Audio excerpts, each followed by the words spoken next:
Bonjour à toutes et à tous et bienvenue dans votre grand JT sportif. Au programme aujourd'hui, un projet fou pour le Parc des Princes, le Stade Toulousain en quête d'un nouveau sacre, une affaire fiscale qui éclabousse le rugby français et nos champions de France de cyclisme. Attachez vos ceintures, c'est parti. On commence avec une grande nouvelle du côté de la capitale. Et c'est peut-être un tournant historique pour le PSG. Jusqu'ici, un Parc des Princes à 70 000 places, c'était considéré comme un doux rêve.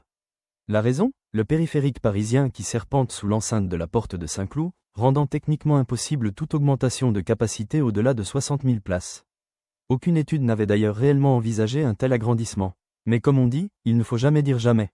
Selon des informations de l'équipe que nous sommes en mesure de confirmer ce jeudi soir, le club de la capitale n'exclut plus de monter entre 60 et 70 000 places.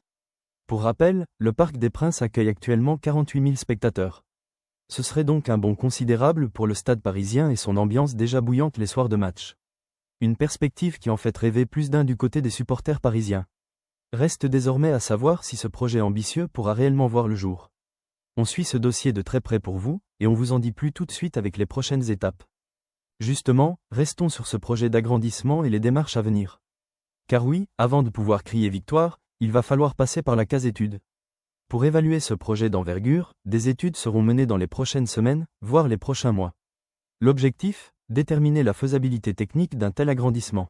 Si tout est validé, la capacité du stade de la Porte de Saint-Cloud pourrait alors être portée entre 60 et 70 000 places.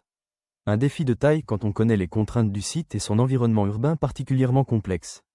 Pour l'heure, rien n'est encore acté, et il faudra faire preuve de patience avant d'en savoir davantage sur la concrétisation de ce dossier.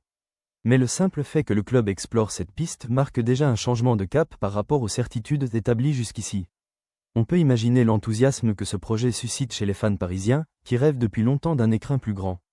Nous reviendrons évidemment vers vous dès que de nouvelles informations seront disponibles sur l'avancée de ces fameuses études. En attendant, place à une autre actualité brûlante. Et maintenant, direction le rugby et le top 14. Place à un sommet du rugby français. Ce samedi à 21 h, le Stade Toulousain défie Montpellier en finale du top 14, avec un objectif clair en tête, décrocher un 4e bouclier de Brennus consécutif. Et autant vous dire que la fameuse génération Dupont aborde ce rendez-vous avec une statistique impressionnante. Car cette équipe toulousaine n'a encore jamais perdu une finale. Un palmarès qui force le respect et qui place clairement les hommes de la Ville Rose en favoris pour ce choc décisif. Cette invincibilité dans les grands rendez-vous est devenue la marque de fabrique de ce groupe, capable de répondre présent quand les enjeux sont les plus élevés. Face à eux, Montpellier aura donc une montagne à gravir pour espérer faire tomber l'ogre toulousain. Une finale qui s'annonce électrique et qui pourrait bien rentrer dans l'histoire si Toulouse confirme sa domination. Rendez-vous samedi soir pour ce qui promet d'être un grand moment de rugby. Les amoureux du ballon ovale ont déjà coché la date dans leur agenda. Mais avant cela, le rugby fait aussi parler de lui pour une toute autre raison. Car en coulisses, une affaire secoue le rugby français. Et c'est une affaire qui fait grand bruit. Le groupe Altrad, géant du BTP basé dans l'Hérault, est dans le viseur de la justice. Le fisc lui réclame en effet la somme considérable de 331 millions d'euros, dans le cadre d'une enquête menée par le parquet national financier. Mais pourquoi cette affaire concerne-t-elle le sport ? Tout simplement parce qu'Altrad est le sponsor maillot du 15 de France.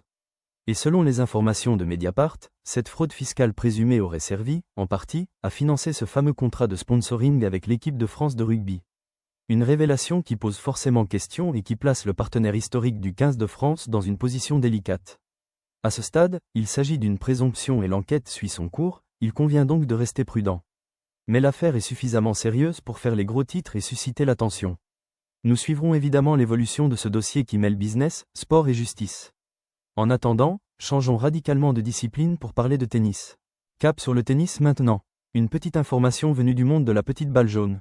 Le joueur Moise Kwame est attendu sur les courts pour un rendez-vous important de son calendrier. Selon les informations disponibles, il disputera en effet un tournoi ATP 250 en Suède, prévu à la mi-juillet. Un tournoi ATP 250 représente toujours une belle occasion pour un joueur de glaner de précieux points au classement et de se mesurer à la concurrence sur le circuit professionnel. Ce sera donc un rendez-vous à suivre pour celles et ceux qui s'intéressent à sa progression. Nous n'avons pas davantage de détails pour le moment sur ses ambitions ou son tableau, mais nous ne manquerons pas de revenir vers vous au moment de l'événement pour suivre son parcours sur le sol suédois. Le tennis nous réserve toujours son lot de surprises et de belles histoires, et chaque tournoi est l'occasion de découvrir des affiches passionnantes. Voilà pour cette actualité tennis. Et maintenant, place au cyclisme avec de très belles performances tricolores à vous raconter. Direction le cyclisme et les championnats de France. Et quelle démonstration! Rémi Cavagna a été sacré champion de France du contre-la-montre, et ce pour la 3e fois de sa carrière. Le rouleur auvergnat a tout simplement survolé ce chrono disputé dans l'Isère, ce jeudi. Sa supériorité a été totale, puisqu'il s'est imposé avec près d'1 minute d'avance sur son plus proche poursuivant. 1 minute, autant dire un véritable gouffre dans une discipline où chaque seconde compte. Cette performance vient confirmer tout le talent de Cavagna dans l'exercice solitaire du contre-la-montre, où il excelle face au chronomètre. Décrocher un 3e titre national dans cette spécialité, ce n'est pas anodin, cela témoigne d'une régularité et d'une maîtrise remarquable au plus haut niveau. Le voilà donc à nouveau récompensé pour ses efforts, sous les couleurs tricolores qu'il portera fièrement. Une belle journée pour le cyclisme français, et ce n'est pas terminé. Car chez les femmes aussi, il y a eu une grande championne à célébrer ce jeudi. On vous en parle tout de suite. Restons sur ce championnat de France avec une victoire pleine d'émotions. Et c'est une très belle histoire que nous avons à vous raconter. Célia Lemuel a décroché sa toute première victoire professionnelle, et de quelle manière, puisqu'elle devient championne de France du contre-la-montre.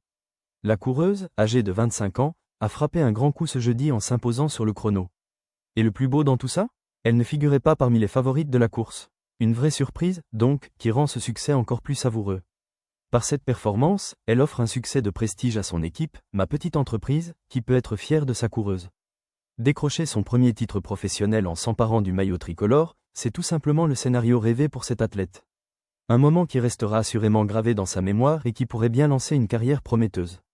Le cyclisme féminin français tient là une nouvelle championne à suivre de près. Bravo à elle pour cet exploit. Voilà qui clôt notre séquence cyclisme. Et maintenant, place au football international avec un résumé de la nuit dernière. On termine avec l'actualité du football international. Place au résumé de la nuit dernière, riche en émotions. Première information marquante, la Turquie a sauvé son honneur en renversant les hôtes américains. Un retournement de situation toujours spectaculaire à vivre pour les supporters turcs. Autre fait notable de cette nuit, Virgil van Dijk a, selon nos sources, taillé patron au sein de sa sélection.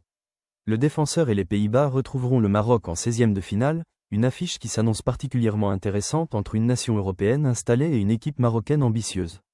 Ces rencontres dans le cadre de la Coupe du Monde 2026 nous offrent déjà leur lot de surprises et de moments forts. Le rendez-vous mondial promet d'être passionnant à suivre dans les prochaines semaines. Voilà donc ce que vous avez peut-être raté pendant que vous dormiez, avec ces résultats qui dessinent peu à peu le tableau de la compétition. Le football international ne s'arrête jamais et continue de nous tenir en haleine. Et justement, une autre grosse affiche se profile, on vous en parle tout de suite pour conclure ce JT. Et pour finir, un choc à ne pas manquer. On termine ce JT avec une affiche alléchante. Uruguay contre Espagne, voilà un duel qui va régaler les amateurs de football. Et pour cause, il s'agit du choc entre les deux favoris présumés de leur groupe. Les deux nations se retrouvent à l'occasion de cette ultime journée, un rendez-vous décisif qui pourrait avoir son importance dans la suite de la compétition. D'un côté l'Uruguay et sa tradition de jeu rugueux et efficace, de l'autre l'Espagne et son fameux jeu de possession.